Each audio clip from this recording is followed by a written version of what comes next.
sampai rencana mau bunuh diri waktu ketika itu, mau loncat dari apartemen di tempat saya tinggal waktu itu. Itu pas ketika mau loncat itu bener-bener di situ apa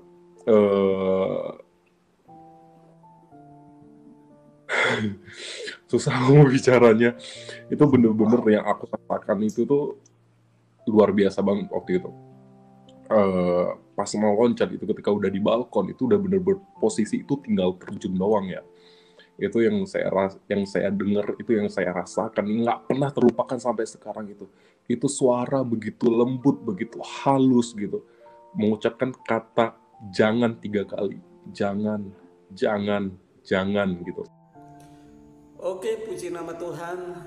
Seperti cuplikan video tadi bahwa satu orang anak muda lagi dari Serambi, Aceh percaya kepada Tuhan Yesus sebagai Tuhan dan Juru Selamat.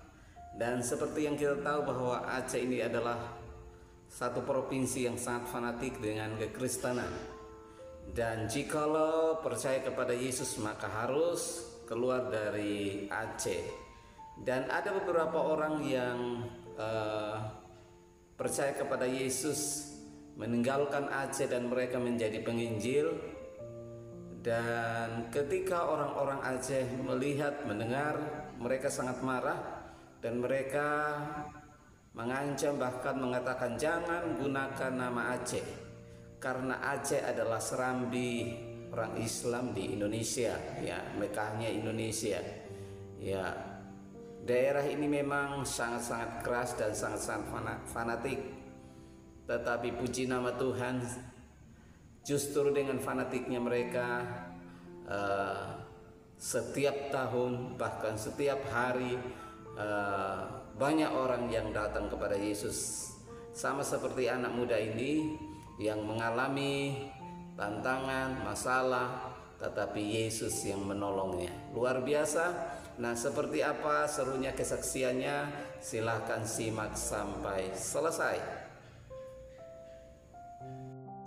Oke.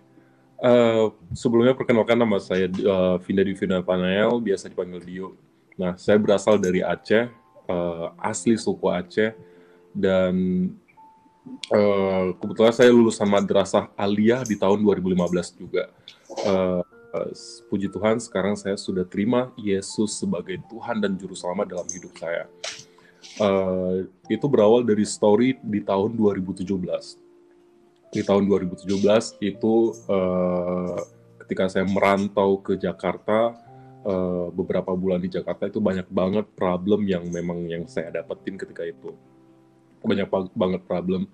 Dan setelah itu saya tinggal di salah satu apartemen di daerah Jakarta Selatan. Ketika itu memang problem lagi bener-bener menumpuk banget dari semua persoalan, kerjaan, teman, belum lagi masalah keluarga yang memang selalu ditimpa-timpa terus gitu. Finansial banyak banget waktu ketika itu lagi guncang-guncangnya masalah dalam kehidupan gitu. Sampai akhirnya nggak ada satupun yang mau bantu gitu waktu itu. Sampai akhirnya bener-bener udah putus asa, udah bener-bener nggak ada harapan lagi lah dalam hidup. Itu udah mikir seperti itu. Sampai pas malamnya itu, tengah malam itu, sampai itu dalam pas tengah malam itu udah bener-bener kayak, oh ya udahlah, mau apa lagi gitu. Sampai rencana mau bunuh diri waktu ketika itu, mau loncat dari apartemen di tempat saya tinggal waktu itu. Itu pas ketika mau loncat itu bener-bener di situ penya, eh, apa eh, susah mau bicaranya. Itu bener-bener yang aku rasakan itu tuh luar biasa banget waktu itu. Pas mau loncat itu ketika udah di balkon itu udah bener-bener posisi itu tinggal terjun doang ya. Itu yang saya dengar, itu yang saya rasakan, nggak pernah terlupakan sampai sekarang. Itu suara begitu lembut, begitu halus gitu, mengucapkan kata jangan 3 kali, jangan, jangan, jangan gitu.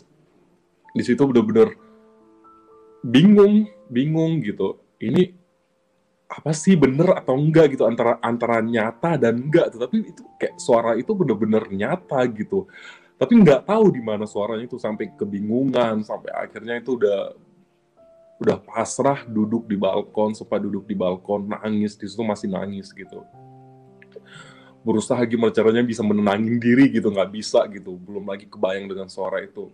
Akhirnya saya masuk ke dalam lagi, saya coba sholat tahajud di situ. Dan posisinya ketika saya mau bunuh diri itu bener-bener posisinya saya udah kayak bener-bener udah pasrah, udah bener-bener kayak udahlah, nggak ada Tuhan gitu. Kalau memang Tuhan ada, pasti Tuhan menyelamatkan gitu. Posisinya di situ udah bener-bener pasrah, udah bener-bener percaya sama Tuhan lagi gitu. Sampai akhirnya saya bawa sholat tahajud. Pas di sholat tahajud, di situ saya berdoa sama Tuhan, antara yakin dan nggak yakin sebenarnya. Pas ketika saya berdoa itu antara yakin dan nggak yakin selesai sholat tahajud, banyak itu sih di situ. Saya berdoa sama Tuhan sampai di dalam doa itu pun saya menantang Tuhan gitu. Kalau Tuhan itu benar-benar ada, tolong jawab gitu. Sampai akhirnya setelah sholat tahajud selesai berdoa, saya bawa tidur. Pas udah bawa tidur, nggak lama saya tidur, tiba-tiba kebangun. Nah, dalam bangun ini itu semua gelap, semua ruangan itu gelap, tapi nggak kelihatan barang-barang apa-apa, nggak ada. Itu benar-benar gelap, nggak ada kelihatan apa-apa pun. Benar-benar gelap. Tiba-tiba di pandangan depan pandangan mata saya itu tiba-tiba cahaya keluar. Tiba-tiba cahaya keluar sampai menyinari semua tuh, sampai terang semua. Setelah terang semua itu, terang lagi sinar yang kedua keluar lagi. Sinar yang kedua keluar lagi, dan itu posisi benar-benar lebih terang lagi daripada sinar yang kedua gitu, daripada sinar yang pertama. Setelah itu makin kesini makin besar sinarnya, sampai saya di situ melihat sosok yang nggak pernah saya lihat sama sekali. Yang mungkin di agama saya dulu mungkin saya beranggapan itu Nabi Isa atau apa, but ini memang nggak semirip dan nggak sempurna seperti apa yang udah ada banyak orang gambarkan dengan ilustrasi mereka gitu ya. Ini benar-benar berbeda gitu. Di situ sosok itu saya lihat, dia senyum, nggak ada berkata apa-apa, cuma senyum. Nggak lama dia senyum, dia muter balik ke arah posisi yang dia keluar tadi. Dia balik, setengah perjalanan dia balik, tiba-tiba dia noleh lagi.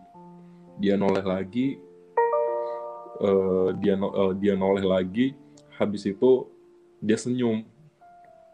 Setelah dia noleh, dia senyum lagi ke saya gitu. Pas dia senyum itu, saya di situ penuh dengan kebingungan ya, antara nyata dan enggak gitu. Sampai akhirnya setelah itu ya udah hilang gitu. Pas udah hilang gitu, tiba-tiba bangun pagi gitu. Pas sudah bangun pagi, itu masih sempat kepikiran soal mimpi itu. Sampai saya cari tahu itu sampai berapa lama itu saya nyari tahu tentang mimpi itu ke teman sosial media dan lain, sampai akhirnya itu kejadiannya itu di 2017 Oktober itu. Dari masalah-masalah yang saya ini sebelum ketemu sama mimpi itu, setelah mimpi itu antara kayak nggak ada masalah, kayak nggak ada problem gitu, kayak nggak ada apa yang aku alamin gitu, karena seketika kayak semua itu benar-benar membaik, walaupun nggak sepenuhnya benar-benar stabil gitu. Dalam prosesnya itu saya dapat kerjaan lagi, dalam prosesnya itu kayak seiring berjalannya waktu sampai itu di awal 2018 saya ketemu salah satu teman kenalan saya ketemu sama dia. Sama sekali pertama kali sama dia itu saya belum pernah ketemu, karena kita berteman melalui media sosial. Kita ketemu sama dia pas satu hari, kita ketemu sama dia Aku langsung cerita sama dia, langsung terbuka sama dia, dan posisinya di situ saya nggak tahu dia itu Muslim kah, Kristen kah, atau agama saya nggak tahu. Saya langsung terbuka gitu, terbuka sama dia, cerita sama dia. Setengah perjalanan saya cerita, tiba-tiba dia ngomong, nanti setelah kamu cerita, saya doakan kamu ya, kata dia gitu. Oh iya, nggak apa-apa gue gitu. Dan posisinya di situ saya bener-bener nggak tahu ya, dia itu agamanya apa. Habis itu sebelumnya juga saya nggak tahu gimana cara doa orang Kristen, Katolik atau agama lain, saya nggak tahu kecuali Muslim gitu, karena posisinya saya benar Muslim di situ. Sampai akhirnya selesai cerita, dia doain, justru saya nangis gitu, nangis. Nggak nangis gimana, tiba-tiba pas pas lagi dia mendoakan itu tiba-tiba air mata jatuh sendiri gitu, sampai nangis gitu. Dia bilang ya nggak apa-apa gitu, sampai dia doain, Bapak begini nggak apa-apa gitu. Sampai akhirnya selesai berdoa, ya udah dia pulang. Pas dia udah pulang, dia nge-WhatsApp lagi, besok mau ikut nggak ke kampus, nanti aku kenalin kamu dengan kakak rohani aku, kata dia gitu. Lalu saya bilang, oh ya udah nggak apa-apa. Besoknya ke kampusnya dia, ketemu sama kakak rohaninya dia, cerita lagi sama kakak rohani dia, terus dia doain apa sampai dia ngajak, oh udah kebetulan nih minggu depan ada SPK nih di gereja saya gitu. SPK itu saya pengikut Kristus. Nanti ada beberapa kelas di situ, nanti kamu bisa selesain sampai kelas terakhir, sampai kelas kerajaan Allah gitu. Terus di situ bilang, oh ya nggak apa-apa, biar saya tambah-tambah belajar lagi tentang kekristenan, saya bilang gitu. Minggu depan saya langsung ke gereja, dan itu pertama kali saya masuk gereja. Itu salah satu gereja di Abalov di Jakarta Utara. Saya ke situ gereja, ikut SPK, dan nggak lama belum kelar saya ikut SPK, akhirnya saya dapat kerjaan di Bali. Akhirnya saya mengharuskan saya ke Bali gitu. Dan itu berapa hari sebelum Pasca. Sebelum Pasca di 2018. Saya ke Bali, dan di Bali saya ada kenalan teman, dan dia Katolik. Pas hari Pasca, posisinya di situ pas posisi saya di Bali, dan itu pertama kali saya ke Bali juga, dan itu saya nggak tahu ya di mana gereja Protestan, yang mana gereja Katolik, dulu nggak bisa membedakan sama sekali gitu, karena nggak paham gitu. Sampai akhirnya pas Pasca di Bali, saya diajak sama dia, ya udah kamu join dulu ke gereja aku di gereja Katolik di sini gitu. Ya udah datang sama dia. Pas udah datang masuk ke gereja, mereka pada nggak tahu itu apa namanya gitu. Sampai setelah itu kan ada sesi percikan air gitu tuh dari pastornya gitu. Akhirnya setelah percikan air itu berdoa. Nah, pas di posisi berdoa ini tuh bener-bener di posisi berdoa ini yang nggak pernah terlupakan sama aku sebenarnya dibanding yang lain gitu, karena yang bener-bener nyata itu yang pas posisi di situ gitu. Selesai berdoa, pas lagi berdoa itu kepala saya itu seperti dielus 2 kali dari depan ke belakang, 2 kali. Itu pengalaman yang nggak pernah bisa saya lupakan dibanding yang lain gitu. Ini memang nyata banget, dan nggak ngerti mau bilang apa lagi. Pas selesai berdoa, saya ngomong sama teman, tadi siapa yang ngelus kepalaku? Nggak ada, kata dia gitu. Serius, aku ngerasa banget tadi ada yang ngelus kepala aku 2 kali, aku bilang gitu sama dia. Masa sih, kata dia gitu. Iya gitu, karena kan dia juga tahu story aku baru pindah juga Kristen gitu. Di situ dia nangis, teman aku dia nangis di situ. Kamu kenapa nangis gitu? Enggak, Tuhan itu sayang banget sama kamu, Tuhan itu udah memilih kamu gitu. Banyak dia ngomong waktu itu, ketika itu. Sampai akhirnya aku ikutan nangis. Dia meluk aku. Habis itu kita pergi pulang. Pas sudah pulang itu long story, maksudnya setelah pulang dari gereja Katolik itu, akhirnya beberapa lama saya di Bali ketemu dengan teman-teman Kristen yang lain gitu, sampai ketemu sama teman Kristen Protestan juga gitu. Akhirnya aku kenalan sama dia, dibawalah sama dia ke gereja Hillsong Bali. Gereja Hillsong Bali, saya ibadah di situ, selalu pergi sama dia gitu. Setelah jauh dari dia, saya sering sendiri gitu. Tapi dosa tetap, maksudnya di situ kayak masih banyak dosa juga yang saya lakukan ketika waktu itu. Sampai akhirnya aku memutuskan diri untuk dibaptis. Aku siap dibaptis. Aku udah bicara sama diri sendiri. Aku siap dibaptis.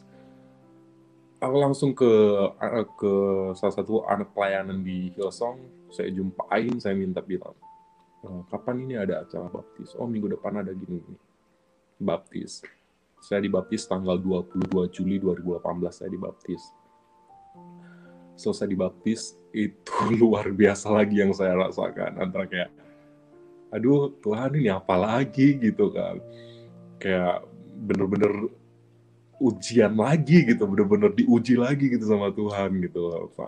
Saya kenal dunia prostitusi, saya kenal dunia narkoba, saya kenal dunia malam gitu. Tapi sebelumnya saya bisa lebih dulu kenal dengan dunia malam, artinya kayak mabuk-mabukan setiap malam ke klub apa gitu.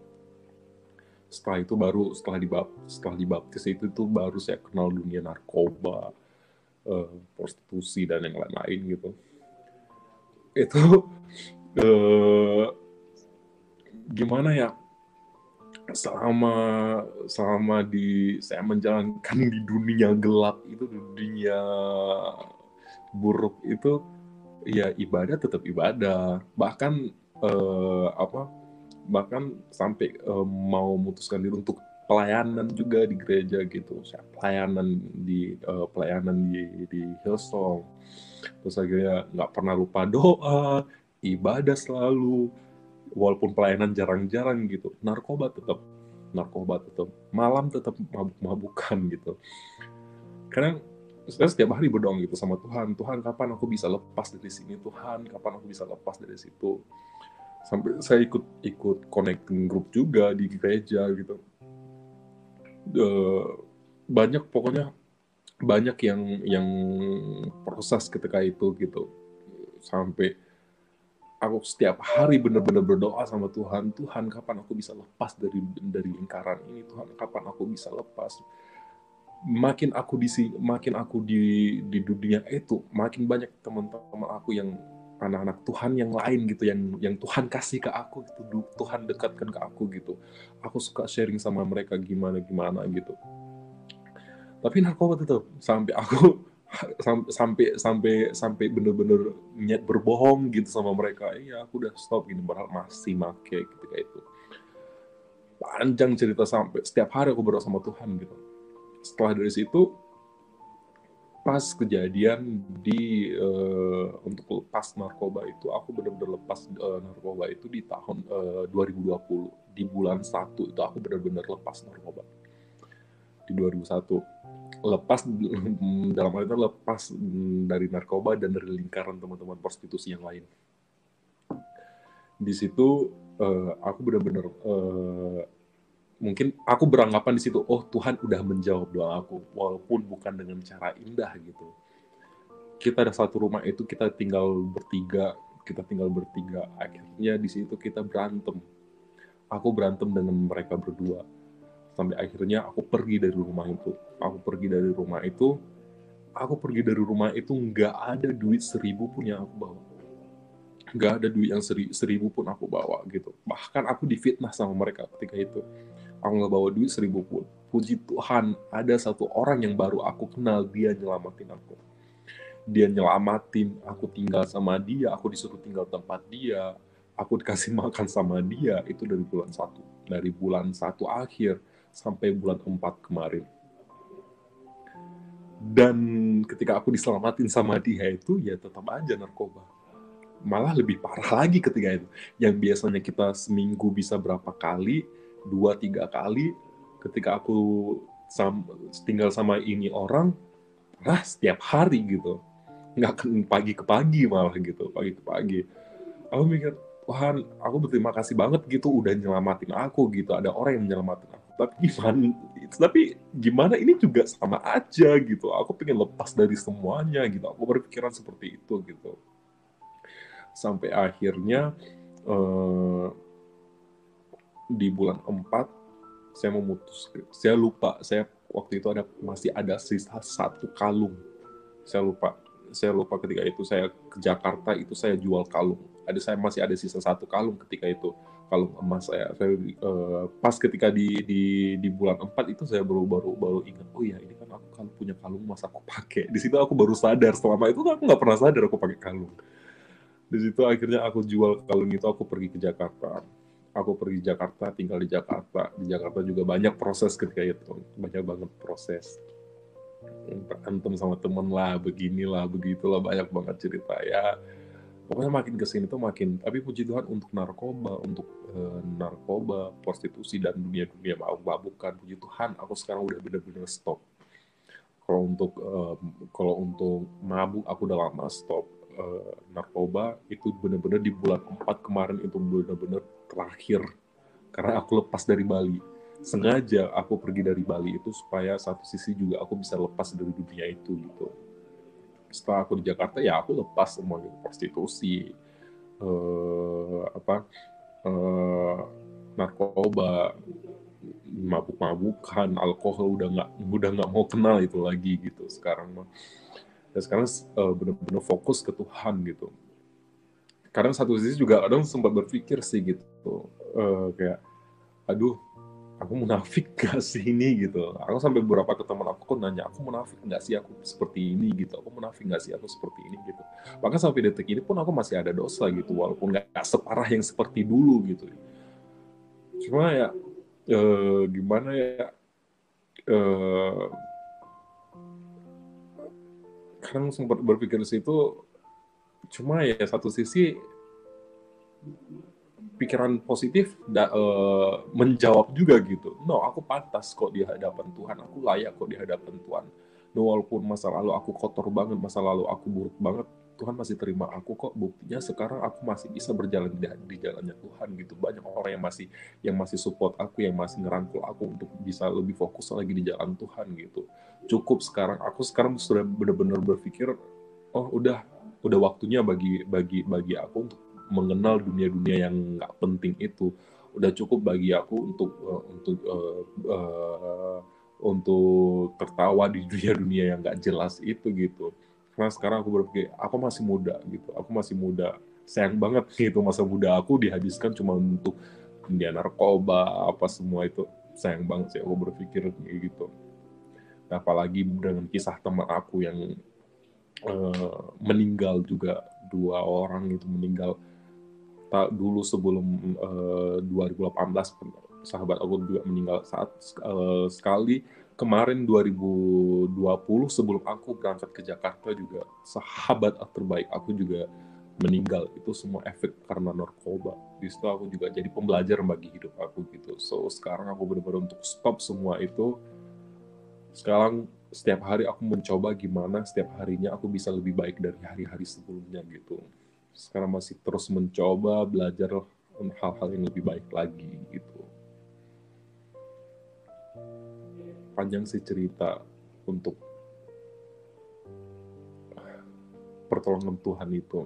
Tetapi aku selalu percaya bahwa Tuhan bakal selalu ada, bakal selalu menolong setiap aku di dalam lembah kegelapan gitu.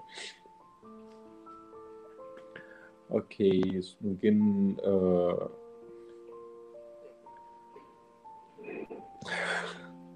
apa ya, untuk saksi yang aku bisa terima Yesus gitu.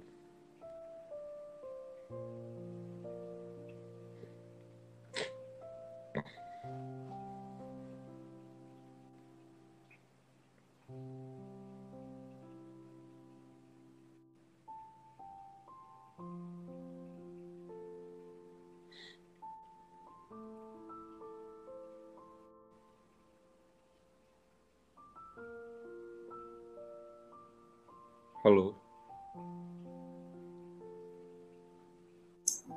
Oke, terima kasih Dio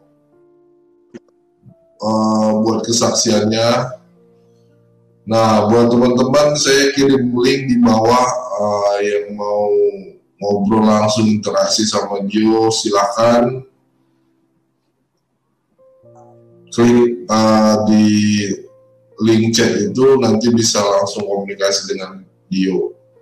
Nah, Dio, sebelum ada yang telepon nih, saya mau nanya nih, bagaimana respon keluarga setelah tahu kamu terima Yesus, terutama orang tua ya?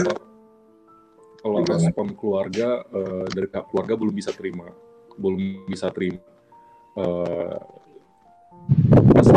Sebelum dibaptis itu mereka memang benar-benar belum terima gitu. Tapi setelah saya dibaptis, itu ada perubahan dari mereka. Ada perubahan, mereka bisa mencoba untuk menerima gitu, mencoba untuk menerima, sampai akhirnya karena banyak banyak omongan-omongan dari tetangga-tetangga, banyak omongan-omongan dari orang kampung-kampung di sana, so itu bikin keluarga makin tertekan ya, mungkin mereka merasa malu gitu, apalah gitu, mereka bicara gitu, sampai akhirnya ya udah itu urusan lu gitu, istilahnya seperti itu. Jadi mereka udah bener lepas tangan dan belum bisa nerima sama sekali gitu.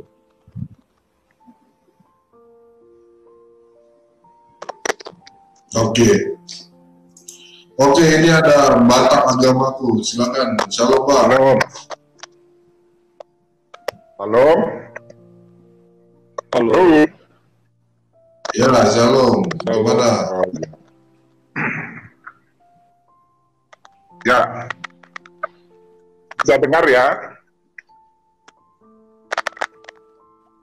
Bisa. Silakan, Bang.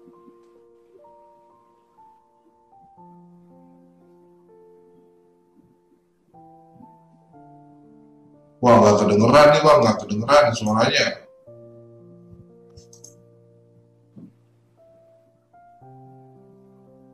Nggak kedengeran, Bang. Shalom. Nggak kedengeran suaranya. Waduh, ini kayaknya terputus dia. Iya. Oke, tadi berarti sampai sekarang ini belum dong ya? Belum baikan dong? Belum ada belum ada jalan keluar dong, gimana gitu respon dari keluarganya? Iya. Masih nganggep mereka sempat bilang sih mereka bakal nerima Dio lagi kalau misalkan Dio balik lagi ke Muslim gitu.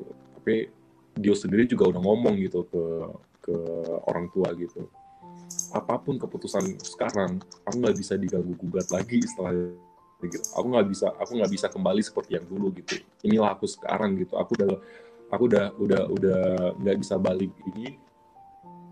So mau orang tua terima aku atau enggak, mereka tetap aku anggap sebagai orang tua. Mereka tetap anggap orang tua walaupun mereka nggak nganggap aku sebagai anak mereka lagi gitu. Kalau memang mereka mau terima aku, ya harus mereka terima aku dengan keadaan aku sekarang gitu.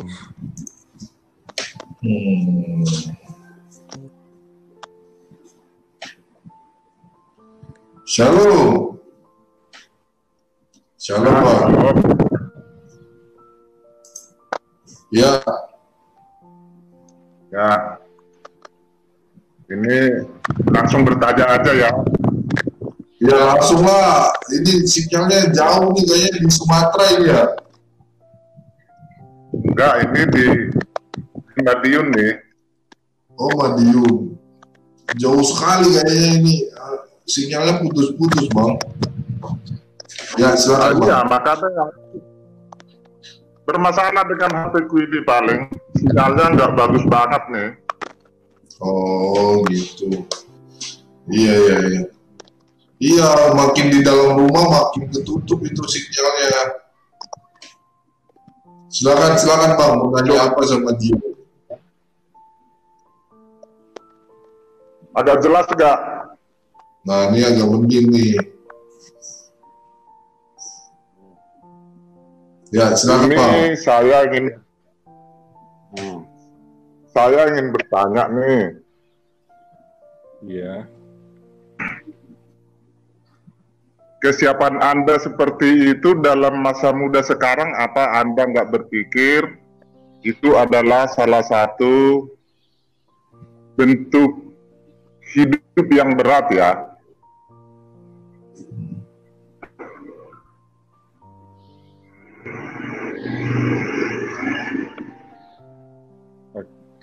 Bisa dengar? Iya bisa. Bisa. Berarti dia maksudnya keputusannya memilih Tuhan Yesus gitu, batak agamaku, atau gimana? Nah, kan untuk sejaman itu kan bentuknya sangat berat untuk Anda gitu loh. Apa itu nggak keberatan untuk Anda? Selanjutnya kan masa depan Anda itu masih jauh ke depan. Iya. Boleh dijawab. Dijawab ya. Ya.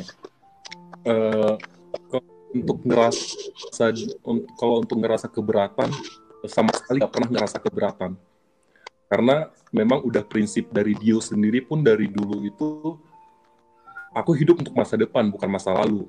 So apapun yang ke belakang itu cukup jadi pelajaran buat aku ke depan gitu. So aku nggak pernah bakal kembali ke belakang, aku bakal maju terus ke depan gitu. Karena persiapan aku yang untuk kedepannya udah ada pelajaran dan udah ada hal-hal yang aku ambil di masa lalu gitu. So aku memang saya sendiri pun orangnya pribadi yang nekat gitu, orang pribadi yang nekat. So saya nggak pernah takut yang namanya merasa menyesal, karena apapun yang saya lakukan ke depan itu udah saya terima resikonya sendiri gitu. Ya. Oh iya. Jadi dia udah. Apa yang membuat Anda? Kenapa? Apa yang membuat Anda melihat satu titik untuk merubah Anda? Anda itu melihat seseorang menjadi merubah Anda sekaligus. Apa yang Anda ada titik? Misalnya saya melihat ini menjadi jembatan ke depan untuk saya, kan gitu kira-kira. Apa yang membuat Anda untuk melihat itu titik terang untuk Anda? Oke. Oh. Iya, paham. Karena ini setiap apapun yang saya jumpain ya, saya nggak pernah lah yang namanya langsung melakukan ataupun langsung menerima gitu.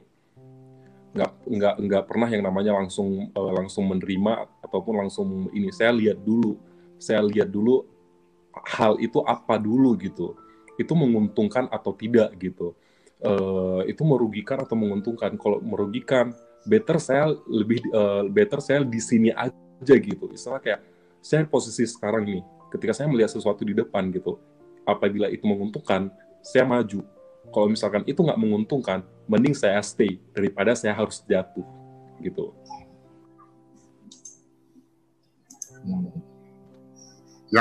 Yang akhirnya Anda memutuskan harus memilih Yesus. Apa yang kamu lihat dari pribadi Yesus? Oh, dari pribadi, setelah ini saya ya banyak juga sih kemarin mempertanyakan soal itu gitu. Yang pertama, dari sebelum dan sesudah saya terima Yesus, banyak perubahan dalam hidup. Saya ngerasa damai, saya ngerasa kebahagiaan, saya nggak pernah ngerasa sendiri.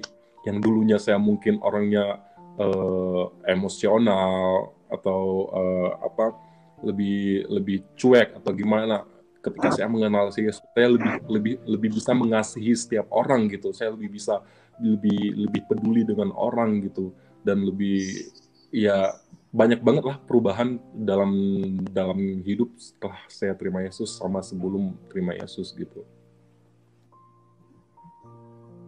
Apakah Anda melihat bahwa cinta Yesus itu dari hati kudus atau memang cinta nafsu gitu kira-kira?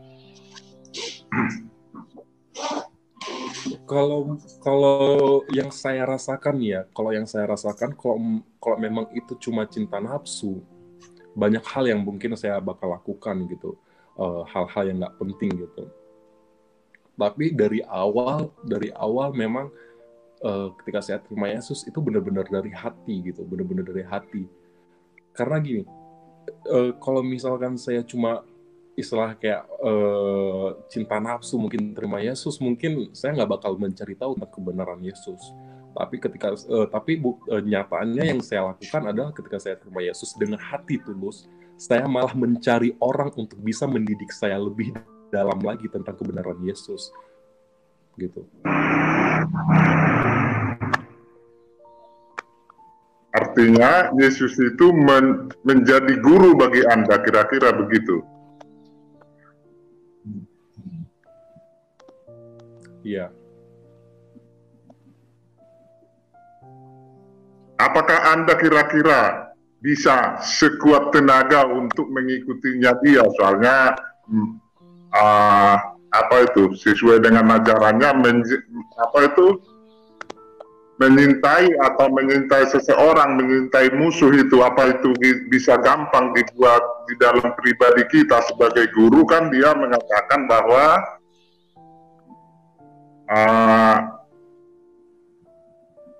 maafkanlah musuhmu, kira-kira begitu. Jadi kita mencintai musuh itu kan nggak gampang banget. Apa Anda kesiapannya ada untuk itu? Ya, oke. Nih pengalaman pribadi saya sendiri. Ketika sebelum saya terima Yesus,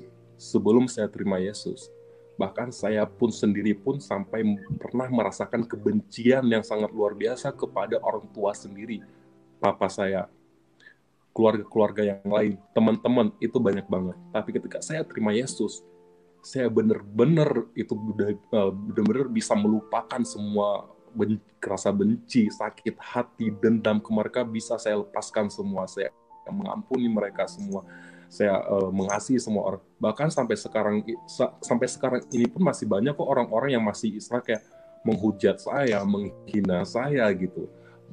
Dengan aku memaafkan mereka, dan aku nggak pernah mendengar apa kata mereka. Yang aku ambil dari perkataan mereka adalah ketika mereka menghina, menghujat aku, menghakimi aku jadikan itu sebuah kekuatan bagi aku untuk bisa lebih sukses lagi ke depannya, untuk bisa memberitakan kebenaran lagi ke depannya, gitu. So itu nggak bisa sekarang ini yang aku rasakan itu bukan ketika mereka menghujat, menghakimi, itu nggak membuat pribadi aku jatuh sekarang, karena mungkin ini juga pertolongan Tuhan, mungkin Tuhan hidup dalam diri aku gitu. So itu bisa membuat aku lebih kuat lagi untuk memberitakan kebenaran gitu. Oh ya. Begitu ya. Yes. Ya, jadi saya ingin nanya. Saya mau bertanya lagi ya.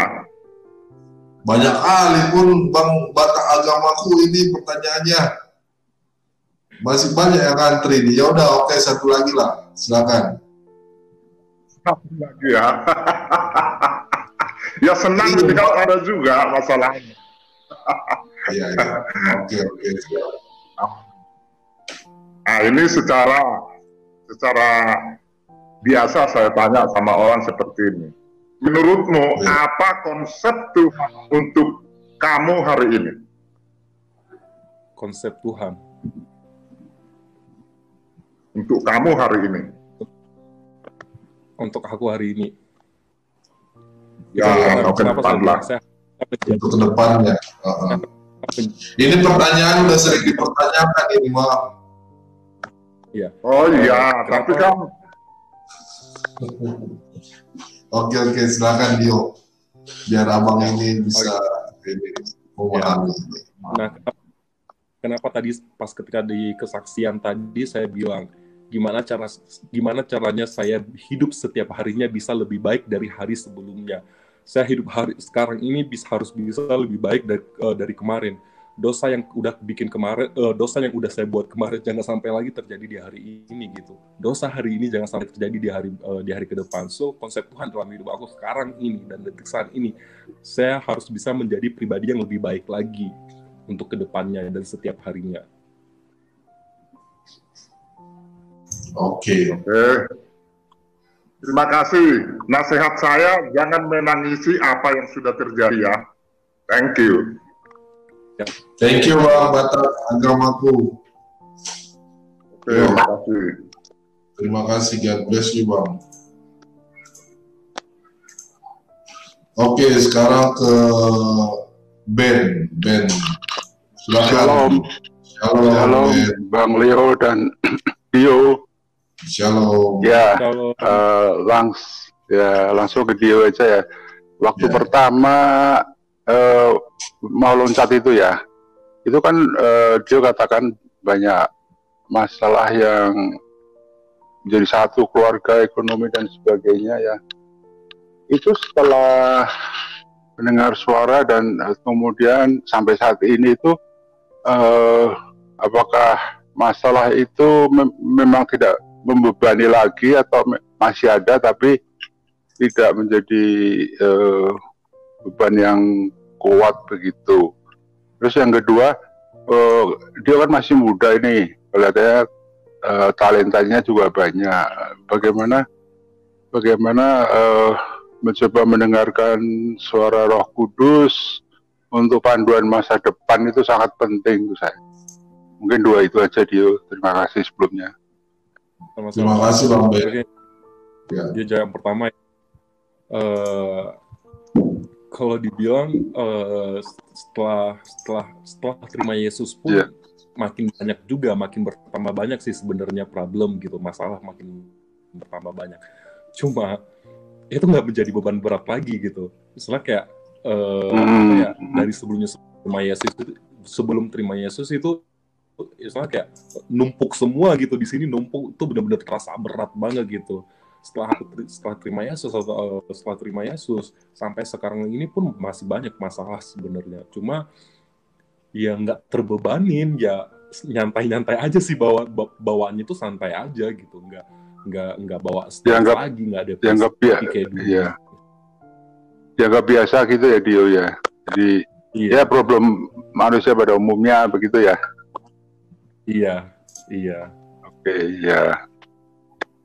Terus mengenai karir atau masa depan lah. Jadi karena Dio kan masih muda, itu kan masih banyak bisa dijangkau, dipelajari. Bagaimana bisa mendengarkan suara Roh Kudus, karena Roh Kudus adalah penolong dan penghibur begitu. Bagaimana itu wujud dalam sehari-hari Dio sekarang? Kebetulan juga Dio benar-benar untuk bisa meninggalkan semua hal-hal yang nggak benar itu kebetulan banget dengan pas di corona kayak gini sekarang gitu, pas lagi masa corona kayak gini. So Dio di situ juga berusaha untuk cari kerja gimana caranya itu memulai lagi dari nol gitu, but nggak ada satupun gitu yang bisa terima. So sekarang ini kebetulan juga ada keluarga angkat yang benar-benar bisa terima Dio apa adanya. Dio tinggal di sini. So sekarang kesempatan Dio sekarang di sini itu selama masa corona ini tetap bawa dalam doa, tetap masih bawa dalam doa untuk setiap harinya gimana ke depannya, selalu minta sama Tuhan gitu ke depannya gimana, langsung persiapkan apapun yang yang bakal Dio lakukan nanti setelah benar-benar selesai corona. Sekarang memang untuk tujuan untuk saat ini ada dari pihak keluarga di sini pun mereka setelah corona mungkin mereka bakal nyekolahin aku lagi, nyekolahin dalam istilah kayak nggak kuliah sih, karena mereka tahu aku punya cita-cita jadi chef, so mungkin mereka bakal sekolah chef. Oke. So sekarang lagi Syukurlah. mempersiapkan Ya. semua. Ya, terima kasih Dio. Ini memberkati karena Dio masih muda, begitu banyak pengalaman yang kayak dimanfaatkan gitu ya. Beruntung bisa mempunyai pengalaman di masa muda ini. Terima kasih Bang Leo, terima kasih Dio. Sama-sama. Amin, sama-sama. Shalom, Tuhan Yesus berkati. Amin. Oke.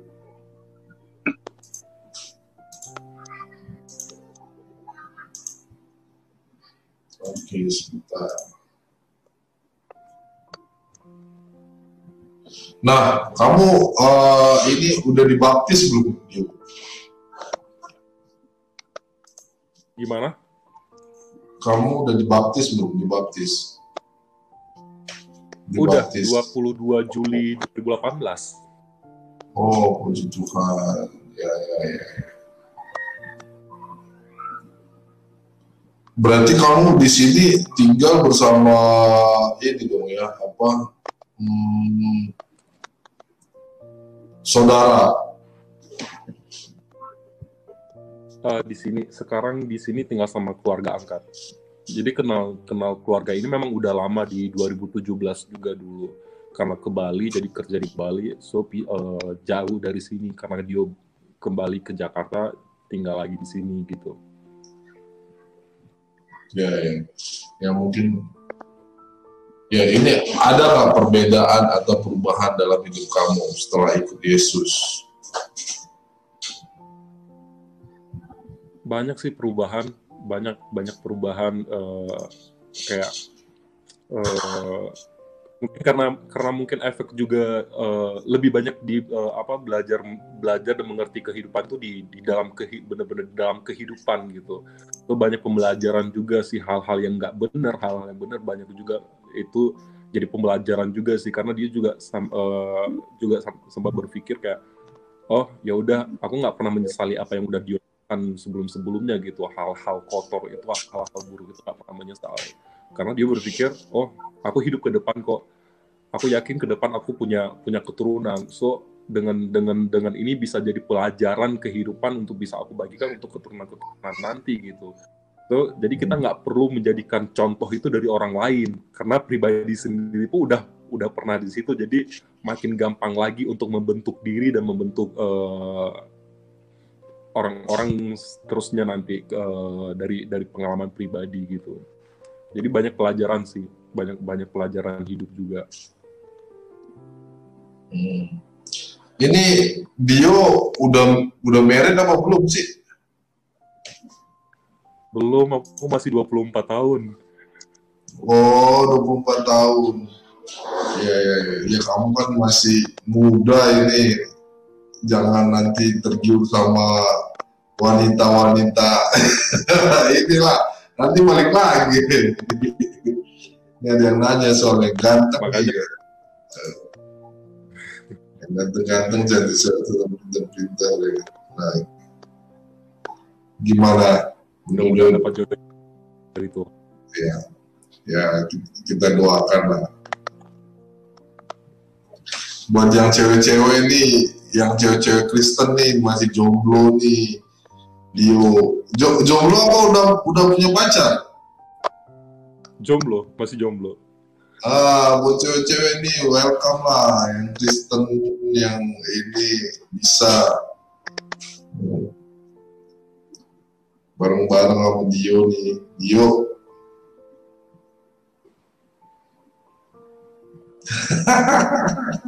dan yang bilang ayo yang cewek-cewek dong, narasumber ganteng, narasumbernya ganteng loh gitu. Puji Tuhan ya.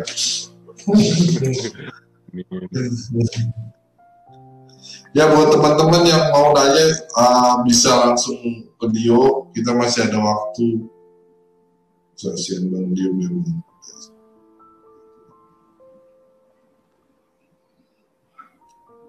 Yes.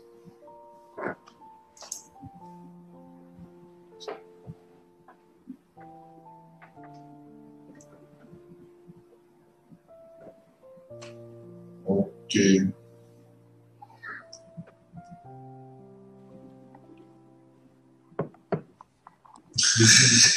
kocak-kocak ya.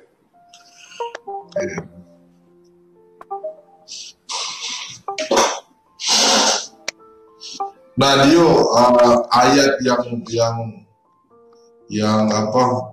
Yang menurut Dio sangat memberkati satu aja apa gitu. Ini ada. Gimana? Ayat Alkitab yang menurut Dio Ayat Alkitab yang sangat memberkati atau berdampak dalam hidup. ada kalau untuk Alkitab ada 1 Yohanes 4 ayat 18 itu menceritakan tentang ketakutan dan kasih gitu. Coba dia buka ya. 1 Yohanes 4 ayat 18 firman Tuhan, di dalam kasih tidak ada ketakutan. Kasih yang sempurna melenyapkan ketakutan, sebab ketakutan mengandung hukuman dan barang siapa yang takut, dia tidak sempurna di dalam kasih.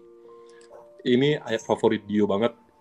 Kemanapun Dio selalu pegang ayat ini gitu, karena dia berpikiran kalau kita tadi Yohanes berapa?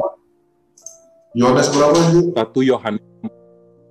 Yohanes 4 ayat 18. 1 Yohanes 4 ayat 18. Hah? 18. 1. Belum tayang ya, sebentar saya tayang.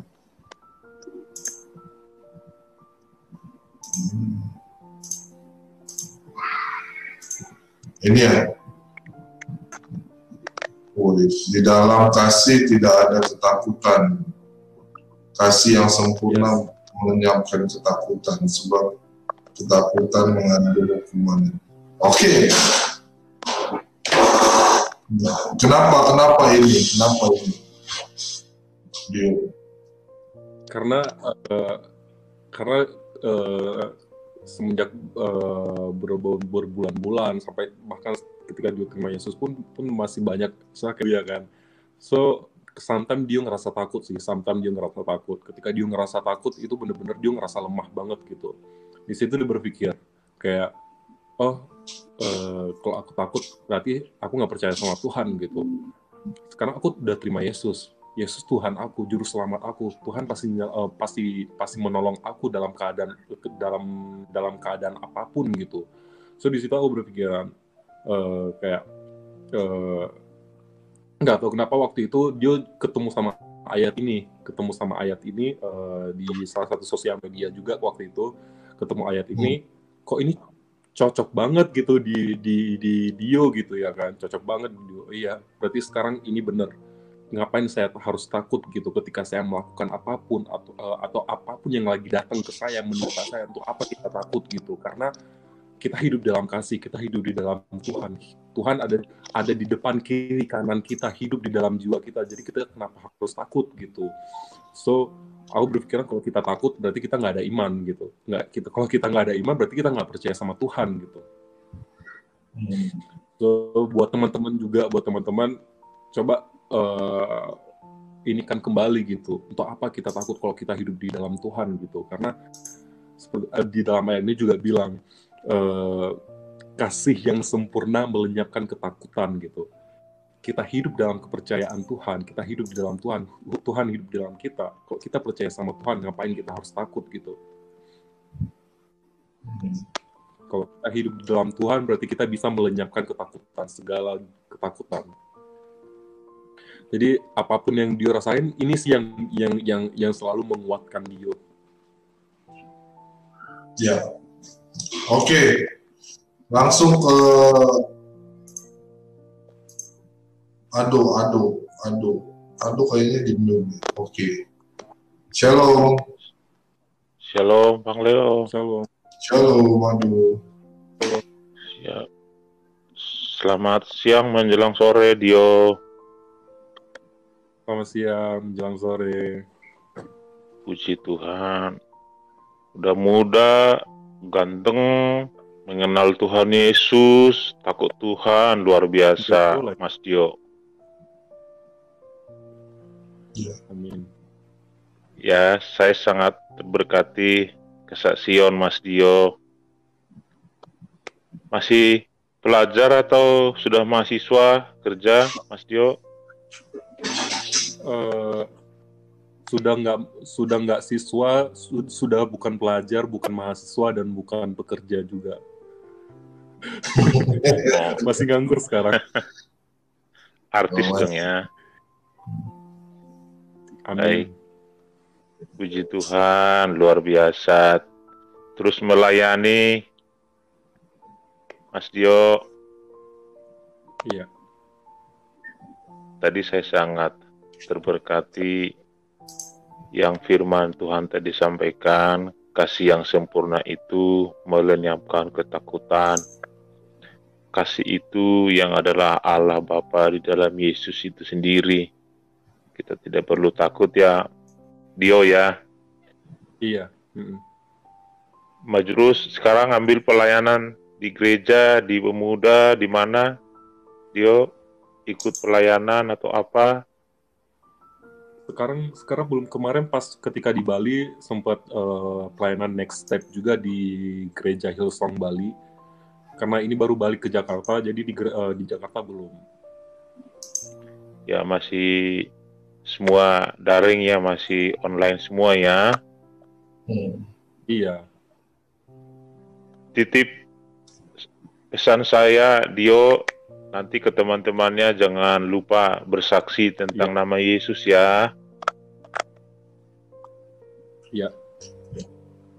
Sekalipun di Jakarta, jangan malu membawa nama Yesus. Yesus itu adalah Tuhan dan Allah kita yang luar biasa ya, Dio. Semangat dan maju terus, Dio, melayani Tuhan, takut akan Tuhan ya. Ya. Tuhan memberkati ya pekerjaannya dan keluarganya juga. Amin. Mas Leo, terima kasih. Tuhan berkati, Mas Leo, gereja YouTube. Amin. Terima kasih. Tuhan berkati, Bro Leo, makasih. Tuhan berkati buat kita semua. Sungguh-sungguh sangat luar biasa, kesaksian yang sangat memberkati, dan ini semua oleh karena pertolongan teman-teman, khususnya anak-anak Tuhan di Indonesia yang selalu berbagi kesaksian-kesaksian seperti ini di media sosial, sehingga dapat dilihat oleh banyak orang yang berbeda iman, khususnya mereka yang lapar dan yang haus akan firman Tuhan, sehingga mereka memutuskan untuk ikut Yesus. Nah, kesaksian hari ini tidak sama seperti dulu kita bersaksi dari rumah ke rumah, tapi hari ini kesaksian ada di tangan kita, ada di jari kita, sangat dekat, dan siapapun dapat melakukannya. Dan dengan kita berbagi firman Tuhan melalui media sosial, banyak orang yang dijamah Tuhan dan percaya, baik melalui lagu-lagu rohani, pujian penyembahan, dan juga firman Tuhan, juga kesaksian-kesaksian dari saudara-saudara yang murtad. Dan oleh karena mereka inilah menjadi pintu untuk yang lain juga mengakui bahwa mereka telah percaya kepada Tuhan Yesus. Jadi sungguh sangat luar biasa teman-teman. Untuk itu jangan lupa untuk dukung channel-channel rohani seperti ini dengan cara like, komen, dan subscribe. Bagikan videonya sehingga banyak orang yang melihat. Bukan hanya Indonesia tetapi seluruh dunia ya boleh dapat mendengarkan. Dan tanpa sengaja ya dengan saudara berbagi, saudara dapat menyelamatkan satu jiwa. Puji nama Tuhan. Tuhan memberkati kita semuanya. Amin.